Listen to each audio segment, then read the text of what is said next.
Hi friends, இன்றைக்கி நம்ம என்ன பார்க்க போகிறோம்னு பார்த்தீங்கன்னாக்கா நார்த்தரை இலைகளை பற்றி தான் நம்ம இன்றைக்கி பார்க்க போகிறோம்.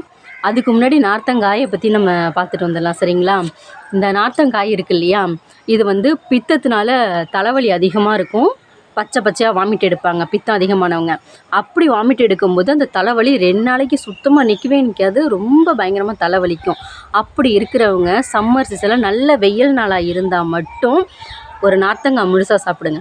ஒரு நார்த்தங்காயை நீங்கள் முழுசாக சாப்பிட்டுட்டீங்க அப்படின்னாக்கா அந்த பித்தத்தினால வர வாமிட்டும் நின்றுடும், அந்த பித்தமும் குறைஞ்சிரும். சரிங்களா? இது வந்து நான் யூஸ் பண்ணியிருக்கேன். எனக்கு 2 நாள் வந்து தலைவலி நிற்காது. பித்தம் அதிகமாகிடுச்சுனாக்கா அதே மாதிரி பார்த்தீங்கன்னாக்கா வாமிட் எடுப்பேன், பச்சை பச்சையாக வாமிட் எடுப்பேன். அந்த மாதிரி இருக்கும்போது இந்த ஒரு முழு நார்த்தங்காயை நான் சாப்பிட்ருவேன். நல்ல வெயில் நாளாக இருக்கும்போது அப்படி சாப்பிட்டா உடனே நின்றுடும். சரிங்களா? அந்த தலைவலியே நின்றுடும். நீங்கள் வேணால் ட்ரை பண்ணி பாருங்கள். நான் ட்ரை பண்ணி பார்த்து எனக்கு ரிசல்ட் நல்லா இருக்கும் தான் நான் உங்களுக்கு சொல்கிறேன்.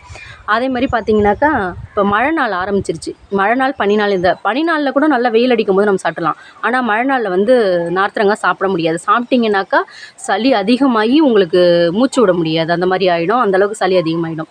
ஆனால் அந்த மாதிரி டயத்தில் நம்ம என்ன பண்ணணும்னு பார்த்தீங்கன்னா, இந்த நார்த்தரை இலைகள், அந்த இலையும் மருத்துவம் உள்ள ஒரு இலை தான். ஏன்னு கேளுங்களேன், இந்த இலையும் பித்தத்தை தணிக்கக்கூடியது தான்.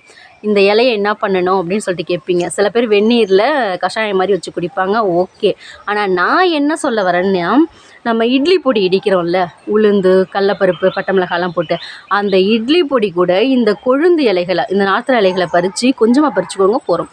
கொழுந்து இலைகளை பறித்து க்ளீன் பண்ணிக்கோங்க. க்ளீன் பண்ணி வச்சுட்டு அந்த பொடி கூட இந்த இலையை நல்லா வதக்கிடுங்க. ஈரம் இல்லாமல் வதக்கி எடுத்துகிட்டு அந்த பொடி இடிக்கிறதோட சேர்த்து போட்டு கொஞ்சமாக, எல்லா பொடியிலையும் போட்டுறாதீங்க. ஏன்னா நிறைய பேர் ஸ்டோர் பண்ணி வச்சுப்பீங்க நிறையா அரைச்சி. அதில் நீங்கள் என்ன பண்ணுறீங்கன்னு பார்த்தீங்கன்னாக்கா கொஞ்சமாக இந்த இலைகளை போட்டு கொஞ்சமாக ஸ்டோர் பண்ணி வச்சுக்கோங்க. மீதியை தனியாக எடுத்து வச்சுக்கோங்க. சரிங்களா? அப்படி போடும்போது நம்ம குழந்தைங்களுக்கும் நீங்கள் அதை கொடுக்கலாம். ஏன்னா குழந்தைங்களுக்கும் நல்லது. ஏன்னா குழந்தைங்களுக்கு நம்ம காஃபி டீ கொடுக்குறோம் இல்லையா?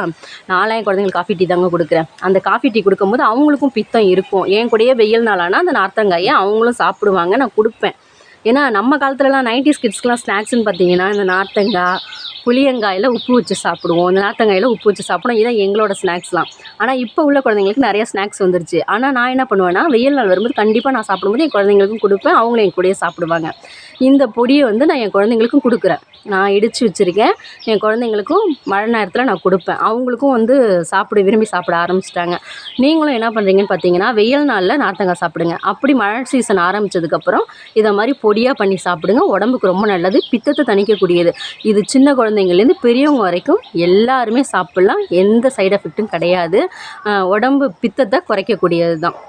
Thank you friends.